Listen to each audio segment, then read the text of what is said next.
Bapak Ibu, saudara-saudariku yang terkasih, adik-adik yang terkasih, sekali lagi selamat sore semuanya dan selamat berjumpa dalam perayaan Ekaristi pada hari Minggu ini, hari Minggu Paskah yang ke-7, dan sebagaimana dalam buku ini kita Gereja Universal merayakannya sebagai Hari Komunikasi Sosial Sedunia yang ke-58. Dan sekaligus juga pada kesempatan ini kita bernovena Roh Kudus hari yang ketiga. Nah, Bapak Ibu, saudara-saudariku yang terkasih, biasa dalam renungan saya mengawali dengan cerita tentang cerita yang saya alami, maksudnya cerita saya ataupun cerita orang lain, maksudnya orang lain cerita ke saya itu. Jadi saya awali dengan hal yang biasa saja itu, seperti Pak Robert biasa baca. Suatu ketika di tempat tugas saya yang sekarang di daerah Morowali dan Morowali Utara di paroki Beteleme, hanya beda nama saja dengan di sini. Di sini Maria diangkat ke surga, di sana Maria Bunda Penolong abadi di Beteleme. Suatu ketika ada seorang ibu, dia datang dan dia sharing bagi pengalaman tentang apa yang dia bilanglah apa yang dia gumuli itu. Ibu itu bilang begini, "Pastor, saya merasa saya selalu dilindungi oleh papa saya itu." Jadi papanya, orang tuanya orang tuanya ini sudah meninggal itu. Jadi dia merasa bahwa dalam segala pergumulannya, dia merasa bahwa bapaknya selalu beserta dia, selalu menjaga dia, dan bahkan itu dikuatkan dengan ketika di kantor mereka itu pokoknya macam-macam saja yang terjadi itu.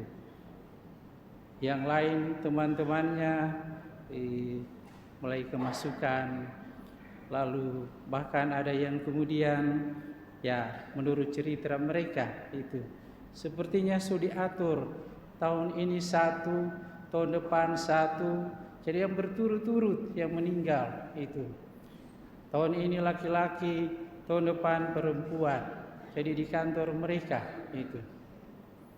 Dan ada satu orang yang kemasukan itu ditanya oleh orang pintar itu, "Jadi kamu ganggu semua orang di sini?" "Iyo, saya ganggu semua." "Ini juga?" "Oh, kalau dia tidak itu, karena dia dijaga oleh DP papa itu. DP papa katanya yang jaga itu." Ini cerita kan ini. Walaupun setelah itu ada catatan-catatan, saya bilang sama ibu itu sebenarnya ikhlaskan saja, mungkin karena kamu punya papa, kamu tidak ikhlas sehingga kamu punya papa itu selalu kamu rasa melindungi itu. Dan memang pokoknya masih ada hal-hal tertentu ternyata yang disimpan yang dari papanya itu. Seperti misalnya ada doi itu yang dia paling suka itu dari dia punya papa itu, dia simpan baik-baik itu doi itu. Dan dia selalu lihat, aduh ini kita papa dah kasih itu doi ini gitu. Jadi intinya ibu itu merasa bahwa papanya ini selalu melindungi dia, menjaga dia. Nah, Bapak Ibu, saudara-saudariku yang terkasih, bacaan kitab suci juga pada kesempatan ini yang kita dengarkan, istimewa bacaan Injil pada kesempatan ini berbicara tentang Yesus yang berdoa untuk murid-muridnya. Tuhan Yesus tidak saja mengajar para muridnya, dan tidak saja mengadakan mujizat supaya para muridnya semakin dikuatkan dan diteguhkan, tetapi sebagaimana kita dengarkan tadi dalam bacaan kitab suci, Tuhan Yesus juga mendoakan para muridnya supaya mereka, seperti kita dengar tadi, mereka dipelihara, dijaga dari yang jahat, dan kiranya mereka juga dikuduskan oleh Bapa melalui tugas perutusan mereka. Jadi Yesus tidak saja menjaga mereka dengan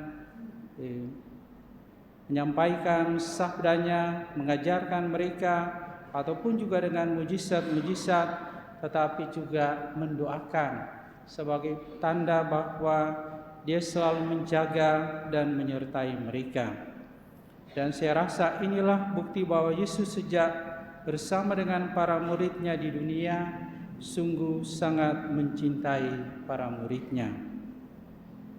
Saudara-saudariku yang terkasih, Tuhan Yesus juga pernah berpesan bahwa jika kita mengaku sebagai muridnya, maka dibilang hendaknya kita saling mengasihi.